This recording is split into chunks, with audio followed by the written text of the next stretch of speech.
الحمد لله نحمده ونستعينه ونستغفره ونؤمن به ونتوكل عليه ونعوذ بالله من شرور أنفسنا ومن سيئات أعمالنا من يهده الله فلا مضل له ومن يضلل فلا هادي له وأشهد أن لا إله إلا الله وحده لا شريك له وأشهد أن محمدا عبده ورسوله صلى الله تعالى عليه وسلم. أما بعد فإن خير الحديث كتاب الله وخير الهدي هدي محمد صلى الله عليه وسلم وشر الأمور محدثاتها وكل محدثة بدعة وكل بدعة ضلالة وكل ضلالة في النار. أعوذ بالله السميع العليم من الشيطان الرجيم. بسم الله الرحمن الرحيم.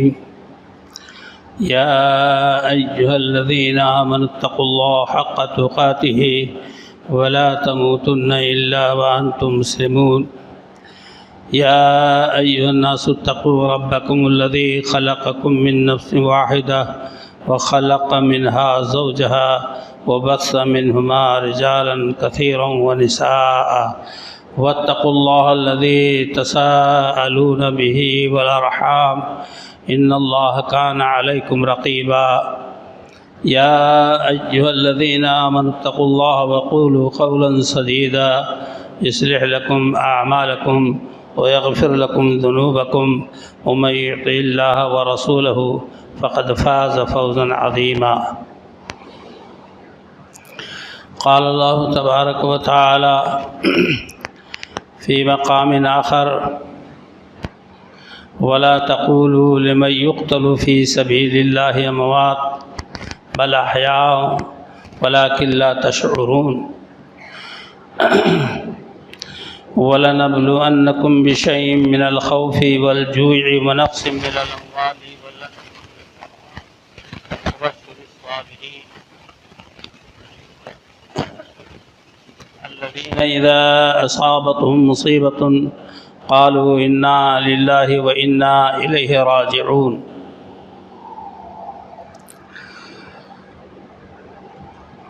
اللہ رب العالمین کی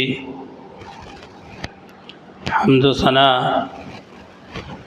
عظمت و بزرگی ذکر کرنے کے بعد بے شمار درود و سلام ہوں امام رسول سیدنا جناب محمد الرسول اللہ صلی اللہ علیہ وسلم کی ذات مبارکہ پر. ہم اور آپ محرم الحرام کے مہینے سے گزر رہے ہیں. آج اسلامی سال کے پہلے مہینے کی 8 تاریخ ہے. محترم حضرات، یہ قابل احترام اور حرمت والا مہینہ اللہ نے قرار دیا. عزت و احترام، تعظیم و توقیر ہمارے اور آپ کے ذمے ہے. خلاف شرع جب ہم آپ اس مہینے میں کوئی کام انجام دیں گے تو ہمارے لیے ڈبل گناہ کا سبب آخرت کی ہلاکت اور بربادی کی وجہ ثابت ہوگا. میرے دوستوں اور بھائیوں، اللہ کا ارشاد گرامی ہے کہ جو اللہ کی راہ میں شہید ہوا، قتل کیا گیا، اسے مردہ نہ کہو. اللہ نے منع کیا ہے کہ اس کو یہ مت کہو مر گئے، وہ مردہ ہیں، بلکہ وہ تو زندہ ہیں، لیکن تمہیں ان کی زندگی کا خبر نہیں ہے. اللہ کے ہاں وہ روزی پاتے ہیں، اور جنت میں وہ گھوم رہے ہیں، اللہ نے ہم کو اور آپ کو اس سے منع فرمایا، اور آگے تفصیل سے اللہ نے فرمایا کہ ہم تمہیں آزمائیں گے مختلف باتوں میں، بھوک مری سے، دشمن کے خوف سے، مال کے بربادی اور کمی سے، جانوں کے تلف ہو جانے سے، جانوں کے ختم ہونے سے، اور پھلوں کی کمی سے کہ سال پھل کم آیا، غلہ کم پیدا ہوا، یا ژالہ باری سے نقصان ہوا، آندھی طوفان سے برباد ہوا، ان تمام طریقوں سے اللہ نے کہا ہم تمہیں آزمائیں گے۔ اللہ نے مزید ارشاد فرمایا کہ اے نبی پاک صلی اللہ علیہ وسلم، صبر کرنے والوں کو آپ بشارت دے دیجئے، وبشر الصابرین الذین اذا اصابتهم مصیبہ، وہ صبر کرنے والے لوگ کیسے ہیں کہ جب انہیں مصیبت کی بات پہنچتی ہے قالوا انا للہ و انا الیہ راجعون، وہ کہتے ہیں انا للہ، ہم سب اللہ ہی کے ہیں اور اسی کی طرف پلٹ کر جانا ہے۔ صبر کا سب سے پہلا جملہ، صبر کی سب سے پہلی بات جو بندے کو حاصل ہوتی ہے انا للہ سے، کہ ہم بھی تو اللہ ہی کے ہیں اور ہم کو بھی وہیں پلٹ کے جانا ہے۔ وہ آگے گئے، ہم پیچھے جائیں گے۔ انتم سلفنا ونحن بالآخرہ، تم آگے گئے، ہم پیچھے آ رہے ہیں۔ یغفر اللہ لنا ولکم، اللہ ہمارے اور تمہاری مغفرت فرمائے۔ ایک مومن کی زبان سے یہ بات نکلتا ہے۔ میرے دوستوں اور بھائیوں، ہمارے اس تمہید کا خلاصہ یہ ہے کہ یہ اشرا جس میں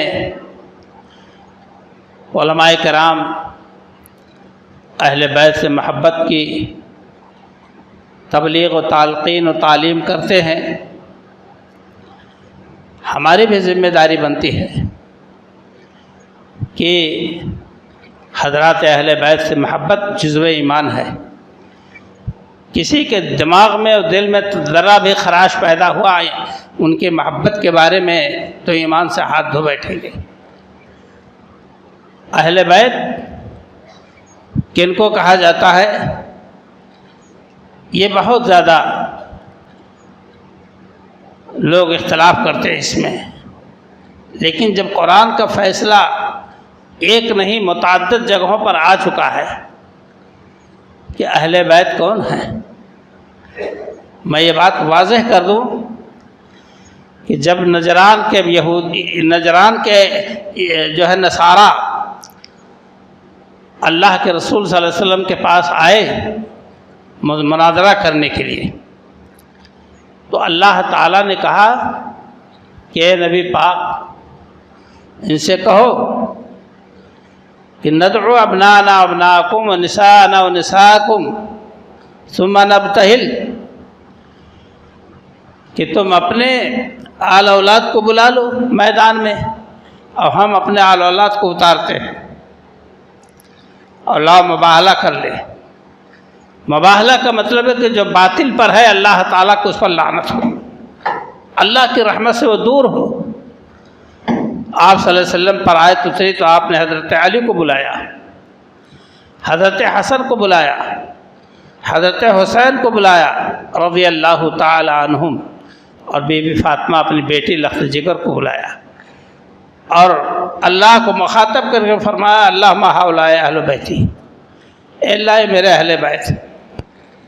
بات یہ ہے کہ ازواج مطہرات یا آپ کی ہماری دنیا والوں کی بیویاں اہل بیت میں شامل ہیں، ان کو الگ نہیں کیا جاتا، گھر والی کہا جاتا ہے، اہلیہ کہا جاتا ہے، اور ان کو کسی بھی صورت میں ہم آپ الگ نہیں کر سکتے۔ یہ قرآن کا فیصلہ ہے، ایک نہیں متعدد جگہوں پر اللہ تعالیٰ نے اس کا ذکر فرمایا ہے۔ میں آپ کو بتلاؤں، سورہ احزاب کی 28 آیت سے لے کر 35 آیت تک آپ مطالعہ کر لیں۔ سورہ احزاب 21واں اور 22واں پارہ دونوں میں ہے، لمبی سورہ ہے۔ 28ویں آیت سے شروع کریں اور 35ویں آیت پہ جا کے آپ مطالعہ ختم کریں۔ ان تمام آیات میں ازواج مطہرات کو اللہ نے خطاب کیا ہے۔ ازواج مطہرات کو خطاب کیا ہے، وَقَرْنَا فِي بُيُوتِكُنَّ وَلَا تَبَرَّجْنَا تَبَرُّجَ الْجَاهِلِيَّةِ الْأُولَىٰ وَأَقِمْنَا الصَّلَاةَ وَآتِينَا الزَّكَاةَ وَأَطِيعْنَا اللَّهَ وَرَسُولَهُ انما يريد الله ليذهب عنكم الرجس اهل البيت ويطهركم تطهيرا۔ اے نبی کی بیویوں، گھر میں رکو، ٹھہرو، پردہ کرو، یہ آیت اتری، اور تمہارے جاہلیت کے طرح سے کھلے طور سے نہ گھومو، نہ نکلو، نماز قائم کرو، زکوٰۃ دو، اللہ اور اس کے رسول کی اطاعت کرو۔ اللہ چاہتا ہے اے اہل بیت کہ تم سے تمام گندگی کو دور فرما دے۔ یہاں آپ کے ازواج مطہرات کو خطاب کیا گیا، اس کو آیت تطہیر کہتے ہیں۔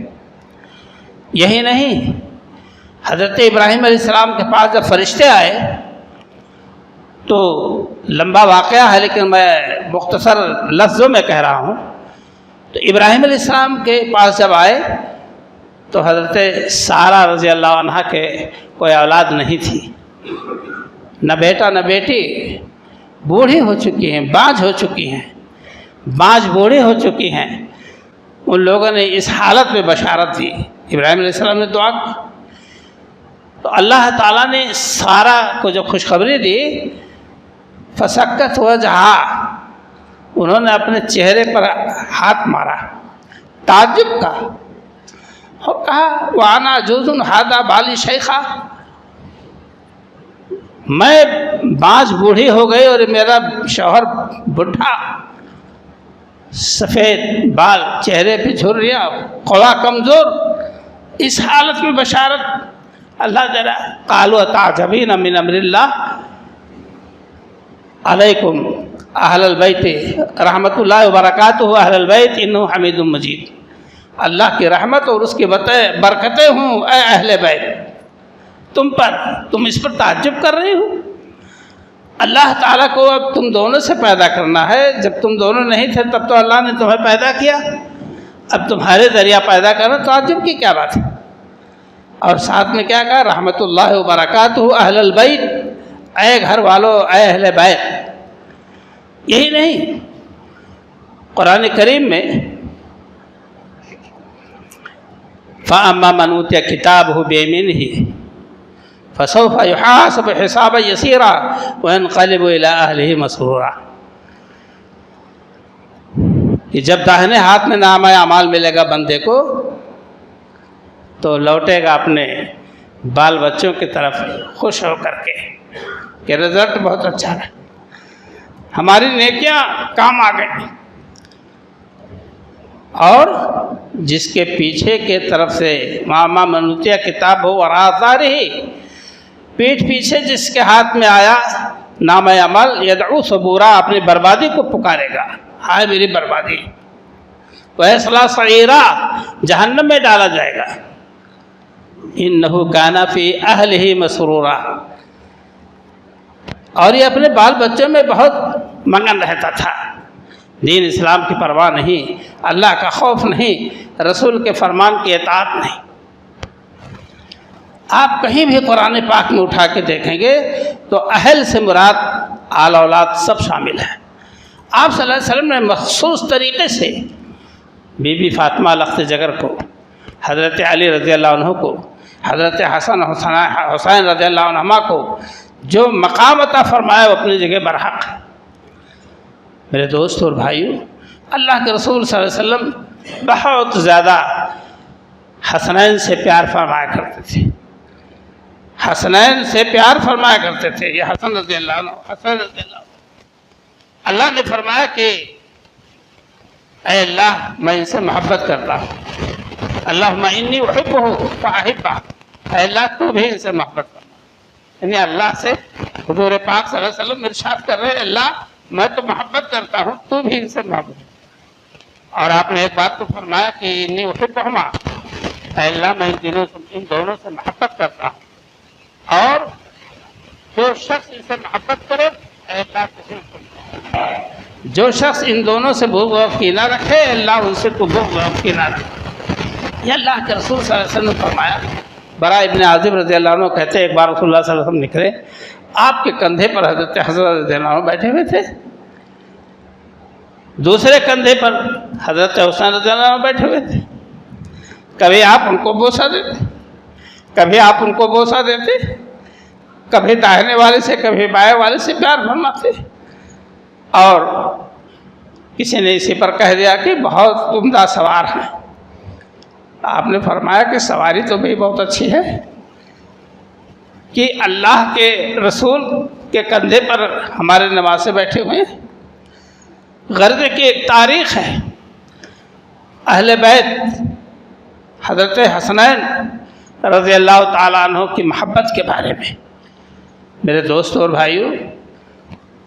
لیکن اسی کے ساتھ ساتھ جو سانحہ کربلا پیش آیا بقدر قضا بتقاضائے قدر الہی حضرت حسین رضی اللہ تعالیٰ عنہ شہید کیے گئے۔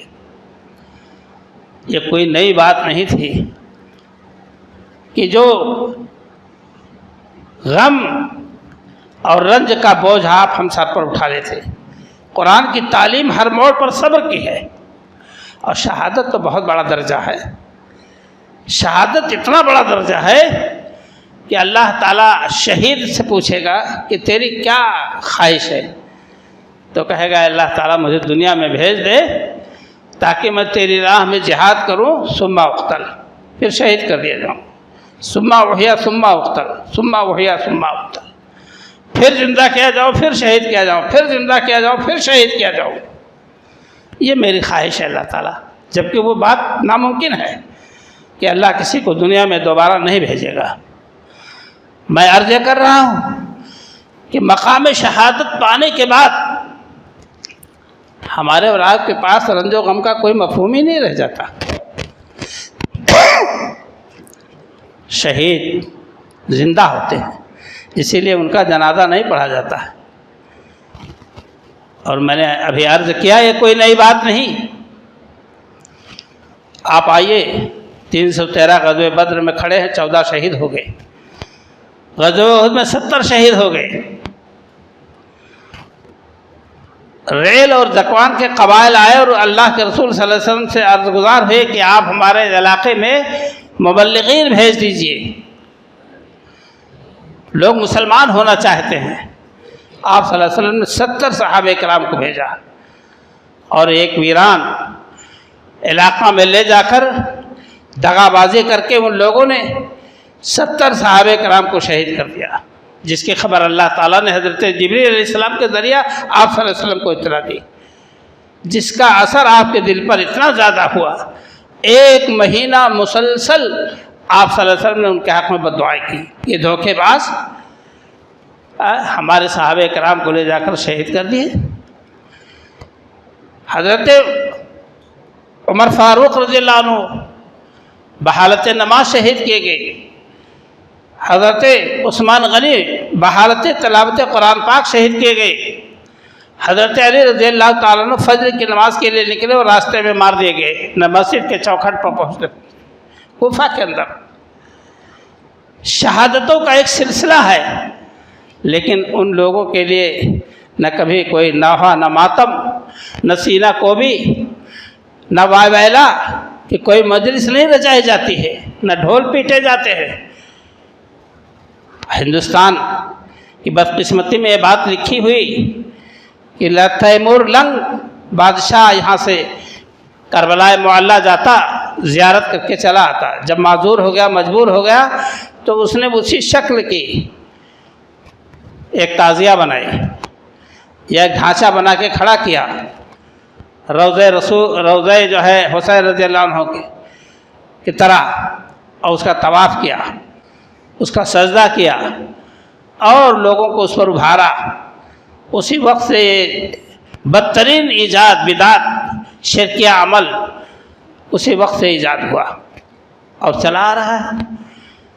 جس چیز کو انسان اپنے ہاتھ سے بناتا ہے، چھوٹا ہے، بڑا ہے، موٹا ہے، پتلا ہے، جیسا چاہے ویسا بنا دو، اور پھر اسی کے سامنے سجدہ ریز ہوں، اسی کے سامنے ہاتھ جوڑ کر کھڑے ہوں، اپنے اپنے آل اولاد کے لیے، کاروبار کے لیے اسے دعائیں استدعائیں کریں۔ اس سے بڑی گمراہی اس امت کی اور کیا ہو سکتی ہے؟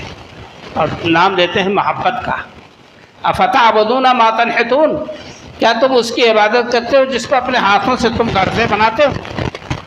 قرآن نے صاف انکار کر دیا ایسے عمل۔ آج میرے دوستوں اور بھائیوں دیکھیں، شیطان اور شیطان فطرت انسان جو ننگا ناچ رہا ہے، ننگا ناچ جو ناچ رہا ہے حضرت حسین رضی اللہ عنہ کی شہادت کے نام پر، افسوس ہے۔ کل اور پرسوں کا دن، 9ویں 10ویں کا دن، یہ روزے کا دن ہے، یہ روزے کا دن ہے، بھوکا پیاسا رہنے کا دن ہے، اور شیطان فطرت لوگ جگہ جگہ سبیل لگا کر کے آپ کو دعوت دیتے، آئیے ٹھنڈا پیجیے، شربت پیجیے، ٹھنڈی ہے تو چائے پلاتے ہیں تاکہ آپ کو دین پر عمل کرنا میسر نہ ہو۔ کیا بات ہے بھائی، حضرت حسین رضی اللہ عنہ پورا خاندان اہل بیت 72 کی تعداد میں شہید کر دیے گئے۔ بڑا المناک حادثہ ہے، یہ بات ہماری رہ جائے گی لیکن مختصر عرض کرتا ہوں۔ 12,000 خطوط کوفہ والوں نے بھیجا۔ عبداللہ ابن عمر رضی اللہ عنہ حسین رضی اللہ عنہ کے آگے کھڑے ہو گئے، کہا آپ کی داڑھی سے خون ٹپکتا ہوا دیکھتا ہوں، آپ کی داڑھی خون آلود دیکھتا ہوں، تمہارے باپ علی کے ساتھ کوفہ والوں نے وفا نہیں کیا تو آپ کے ساتھ کیا وفاداری کریں گے؟ وہ دھوکے کی جگہ ہے، مت جائیے۔ اور یہ بھی کہا کہ اگر ممکن ہوتا تو میں آپ کے سامنے لیٹ جاتا، اگر مجھے آپ روند کر جانا چاہتے تو چلے جاتے، اور اگر میری بات پر عمل کرتے تو لوٹ جاتے، لیکن جانتا ہوں آپ کسی بھی صورت میں مانیں گے نہیں۔ گئے اور کوفہ والوں نے بدعہدی کی، سامنے وہ کھڑے ہیں مقابلہ کے لیے۔ جب ان کو حوالہ دیا کہ تمہارے خطوط ہمارے پاس گئے تھے تو کہا ہم کچھ نہیں جانتے۔ بات ٹھہری اس بات پر کہ یزید کے پاس ہمیں لے جایا جائے۔ اب کوفہ والوں کی پیروں تلے زمین کھسکی کہ اگر یہ کوفہ گئے یزید سے ملاقات کی تو ہماری تو شامت آئے گی، ہم لوگ غدار، بدعہد، بے وفا۔ چنانچہ ایک ہنگامہ برپا کر کے حسین رضی اللہ عنہ کی شہادت کی، اور ان 12,000 خطوط میں سے ایک خط کا بھی کہیں پتہ نہیں چلا کہیں تاریخ میں کہ کسی نے پایا ہو۔ آگ لگا دی خیمے میں اور خیمہ جلا اور خطوط سب جلا دیے گئے۔ یہ کون تھا؟ عبید اللہ بن زیاد کی سرکردگی میں یہ کوفہ والوں نے کام کیا۔ حضرت زین العابدین حضرت علی رضی اللہ عنہ کے بیٹے جب وہ کوفہ سے کے سڑکوں سے گزرنے لگے، جو بچا کھچا خاندان کے افراد تھے جب گزرنے لگے تو رونے کی آواز آ رہی تھی۔ آج بھی وہی رونا رویا جاتا ہے، آنسو بہائے جاتے ہیں مگرمچھ کے، محبت کے۔ پوچھا کیوں رو رہے ہیں؟ کہا کہ بابا حسین کا قتل ہو گیا ہے، مار دیے گئے ہیں اسی انہی کے محبت۔ کہا ہؤلاء کن فمن قتلہم، اگر یہ رو رہے تو قتل کس نے کیا ہے؟ یہ شہادت ہے اس خاندان کے آدمی کی۔ میرے دوستوں اور بھائیوں، تو میں عرض کر رہا ہوں کہ ان حالات میں ان کی یادگار اس انداز کا منانا سراسر حرام۔ من ضرب الخدود وشق الجیوب ودعا بدعوی الجاہلیہ فلیس منا۔ آپ صلی اللہ علیہ وسلم نے فرمایا کہ جس نے اپنے چہرے پہ تھپڑ مارا، سینہ کوبی کی، کپڑے پھاڑے، بال نوچے، اس طرح سے بے صبری کا مظاہرہ کیا تو ہماری جماعت سے وہ خارج ہے۔ نبی صلی اللہ علیہ وسلم نے قدم قدم پر امت کو ہر ایک بات کی تعلیم و تلقین کی ہے۔ اس کا خاص لحاظ ہم لوگ رکھیں. موقع نہیں ہے تاریخ حسین شہادت حسین آپ کو بیان کریں. ہمارے اس خطاب میں 2 عنوان اور 2 موضوعات ہیں. ایک تو سمجھو تقریباً مکمل ہو گیا. آپ اپنے ایمان کو بچائیں. شوبازی میں آپ جا کے تعزیہ کے سامنے کھڑے ہوتے ہیں, جلوس دیکھتے ہیں, کیا آپ نے ایک غلط اور حرام کام کی تائید نہیں کی؟ آنکھوں کو جو ہے بگھارنے کے لیے آپ وہاں گئے تو کیا آپ نے اس میں شرکت نہیں کی مشرکانہ عمل میں, ڈھول تماشے میں, اور اپنے آپ کو اہل حدیث بنے رہے کہ ہم اہل حدیث ہیں, ہمیں اسے کیا واسطہ ہے؟ آپ پرہیز کریں. ایسے جگہوں پہ جائیں. مدد کرو بھلائی کے کاموں پر, تقوی کے کاموں پر, اور گناہ کے کاموں پر مدد نہ کرو. اس لیے کہ اتنے بدلہ تم کو ملے گا جتنا وہ کرنے والے پائیں گے. اس کے علاوہ میں دوسری بات میں عرض کرنا چاہتا ہوں, وہ بھی مختصر ہوگا کہ کل 9ویں تاریخ, پرسوں 10ویں تاریخ, ان دونوں تاریخوں میں عاشورہ کا روزہ 10ویں تاریخ کو پڑتا ہے. اس میں 9ویں تاریخ کو ملایا جاتا ہے. اللہ کے رسول صلی اللہ علیہ وسلم جب مکہ معظمہ میں تھے, کفار روزہ رکھتے تھے عاشورہ کا, آپ بھی رکھتے تھے. روزہ رکھنا ایک اچھا کام ہے. اور اس کے بعد جب مدینہ منورہ آئے تو آپ نے روزہ رکھا, صحابہ کرام نے بھی روزہ رکھا. اتفاق سے یہودی روزہ رکھتے تھے. آپ نے پوچھا کہ تم لوگ روزہ کیوں رکھتے ہو؟ کہا ہم لوگ روزہ اس لیے رکھتے ہیں شکریہ میں, خوشی میں, کہ آج ہی کی تاریخ میں ہمارے پیغمبر موسیٰ علیہ السلام اور ہماری قوم کے لوگ فرعون کے پنجے ظلم سے آزاد ہو گئے تھے. فرعون غرقاب ہوا تھا اور پوری جماعت مسلمانوں کی بحر قلزم پار کر گئی تھی. اس خوشی میں ہم لوگ روزہ رکھتے ہیں. آپ نے فرمایا نحن احق و اولا بموسیٰ منکم, میں تم سے زیادہ حقدار ہوں موسیٰ علیہ السلام کے ساتھ خوشی میں شامل ہونے کا. آپ نے اس روزے کو برقرار رکھا اور یہ بھی فرمایا کہ اے صحابہ, روزہ تو 10ویں کو رکھا جائے گا لیکن یہود کے مخالفت کی جائے گی, ایک دم ان کی پیروی نہیں کی جائے گی. ایک دن ہم بڑھا دیتے ہیں 9ویں اور 10ویں تاریخ. اور آپ نے فرمایا کہ اگر میں زندہ رہا آنے والے سال تک تو 9ویں اور 10ویں دونوں کو روزہ رکھوں گا. امت اس چیز کو نبھا رہی ہے. افراد امت اس چیز کو اپنے ہاتھوں میں لیے ہیں, سینوں میں جو ہے دبائے ہیں محبت سے, اور 9ویں 10ویں کو روزہ رکھتے ہیں. یکفر سنۃ الماضیہ, اس روزے کی فضیلت کہ سال بھر کے صغیرہ گناہوں کو مٹا دیتا ہے ایک دن کا روزہ.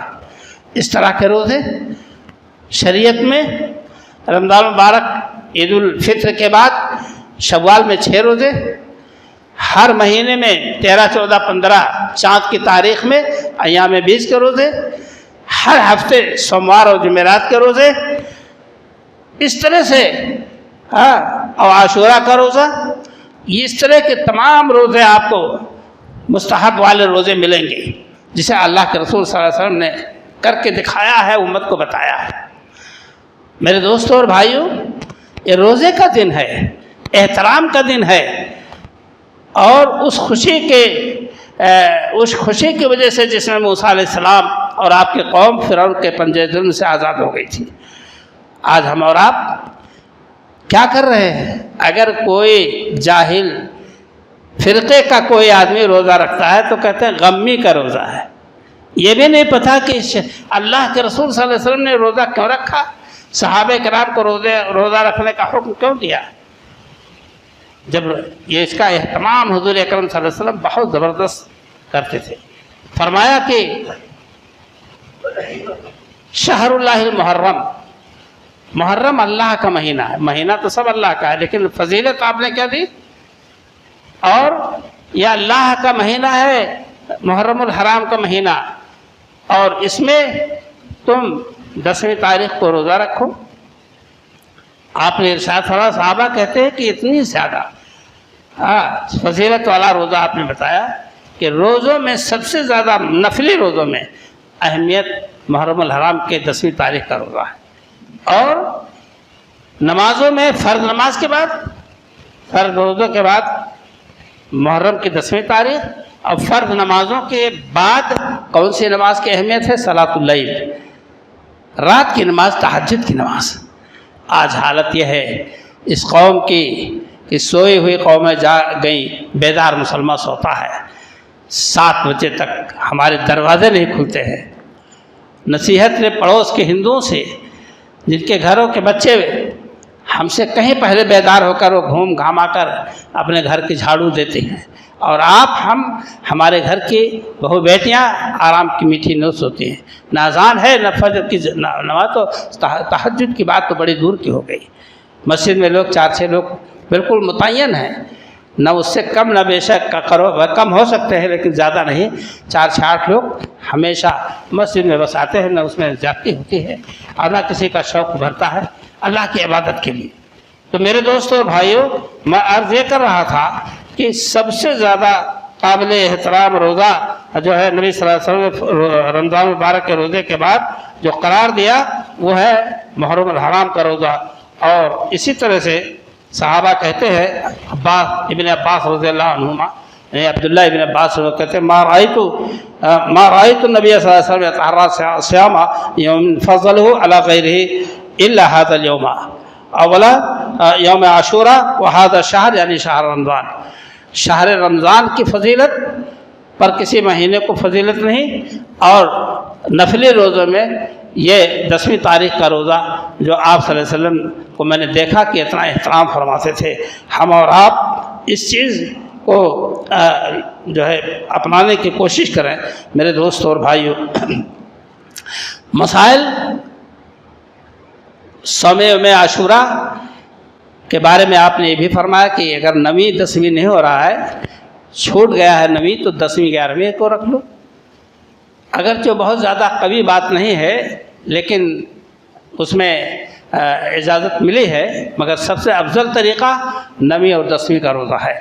ہم اس بات کو اپنے سامنے رکھیں، اور یہ جو سبیل پلانے والے ہیں یہ شیطانی اڈے ہیں، یہ شیطانی اڈے ہیں۔ روزہ توڑوانے، روزہ نہ رکھنے کی ترغیب، اور اس طرح سے لوگوں نے نکال رکھا ہے۔ اور حسین رضی اللہ عنہ کے سلسلے میں جو ماتم ہوتا ہے اور رنج و غلم کا اظہار کیا جاتا ہے، اس رنج و علم کے اظہار کی کوئی ضرورت نہیں تھی۔ صبر سب سے بہتر ہے، صبر سب سے بہتر ہے۔ آپ دیکھیں کہ شہدائے وحد جس میں چچا حمزہ رضی اللہ تعالیٰ جنہیں اللہ کے رسول صلی اللہ علیہ وسلم نے سید الشہداء فرمایا، کس بری طرح سے قتل کیے گئے تھے، ناک، کان اور سینہ چاک کر کے، کلیجہ نکال کر کے، یہ سب کتنی بے حرمتی کی گئی تھی آپ کی لاش مبارک کی، اور انہیں سید الشہداء کا خطاب ملا۔ اللہ کے رسول صلی اللہ علیہ وسلم کتنا پیار کرتے تھے صحابہ کرام سے، اور اس کے علاوہ اپنے حسنین سے۔ ایک بار آپ صلی اللہ علیہ وسلم تشریف فرما تھے، آپ کے پاس فرشتہ آیا، آپ نے فرمایا یہ فرشتہ کبھی بھی زمین پر نہیں اترا، آج اترا ہے، آج کی رات اترا ہے، تاکہ مجھے بشارت دے دے، مجھے خوشخبری سنا دے۔ فَإِنَّ فَاطِمَةَ سَيِّدَةُ نساء اہل الجنہ، حضرت فاطمہ کے بارے میں خوشخبری سنائی کہ جنتی عورتوں کے سردار ہوں گی۔ وَإِنَّ الْحَسَنَ وَالْحُسَيْنَ سَيِّدَا شَبَابِ اہل الجنہ، اور حضرت حسن اور حسین رضی اللہ عنہما جنت کے سرداروں کے جو ہے سردار ہوں گے۔ جنت میں جو جائیں گے نوجوان، ان شباب اہل جنہ، جنت کے نوجوانوں کے سردار حضرت حسن اور حسین ہوں گے۔ یہ بشارت ایک فرشتہ لے کر کے آپ صلی اللہ علیہ وسلم کے پاس آیا۔ ہمیں کس بات پر رنج غم کرنا چاہیے؟ ہمیں تو اس بات کی خوشی ہونی چاہیے کہ اللہ تعالیٰ نے ایسے مقام پر عطا فرمایا، جگہ پر پہنچایا جس کے وہ مستحق تھے۔ یہ سینہ کو بھی اور وائے ویلا یہ محبت کی دلیل نہیں ہے، محبت کی دلیل ہے کہ اس کے تقاضے کو پورا کیا جائے۔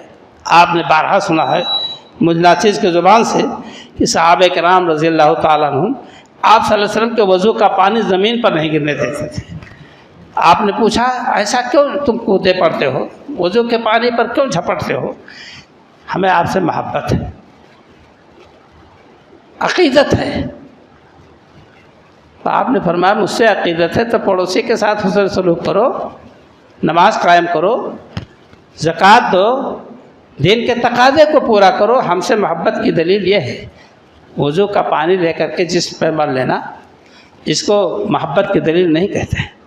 بس میرے دوستوں اور بھائیوں، اللہ تبارک تعالی ہم سب کو صراط مستقیم پر چلنے کی توفیق عطا فرمائے، ہدایت پر عمل کی توفیق عطا فرمائے۔ آج جولائی کی 4 تاریخ ہے، باران رحمت کا نزول نہیں ہو رہا ہے، اس کے نہ ہم کو فکر ہے، نہ آپ کو، نہ کسی کو۔ ہم میں استغفار کا جذبہ نہیں ہے کہ اللہ سے اپنے گناہوں کی مغفرت طلب کریں۔ اللہ ہم سب کے گناہوں کی مغفرت فرمائے، اللہ تعالی ہم سب کے غلطیوں کو معاف فرمائے۔ اللہ رب العالمین ہم سب کو جو ہے اپنی طرف سے رحمت سے نواز دے، اور اللہ رب العالمین اپنی مہربانی اور رحمت سے باران رحمت کا نزول فرمائے۔ زمین کا تقاضا ہے، فصل کا تقاضا ہے کہ اسے پانی کی ضرورت ہے، اسے میں ہماری روزیاں ہیں۔ آسمان سے اللہ روزی برساتا ہے، زمین سے غلہ اگاتا ہے، پانی برساتا ہے، تب اس کے بعد ہمیں آپ کو 2 لقمہ روٹی میسر ہوتی ہے۔ اس لیے ہماری ذمہ داری ہے کہ اپنے مولا سے روئے گڑگڑائیں، اپنے گناہوں کی معافی مانگیں اور اس سے اس کے رحمت کے طلبگار ہوں۔ اللہ تعالیٰ سے دعا ہے کہ رب العالمین اپنی رحمت سے جو ہے موسلا دھار بارش برسا دے۔ اللہ مسق عبادک و بہائمک وانشر رحمتک واحی بلدک المیت، آمین۔ تقبل یا رب العالمین، وصلی اللہ تعالی علی خیر خلقہ محمد و آلہ و صحبہ۔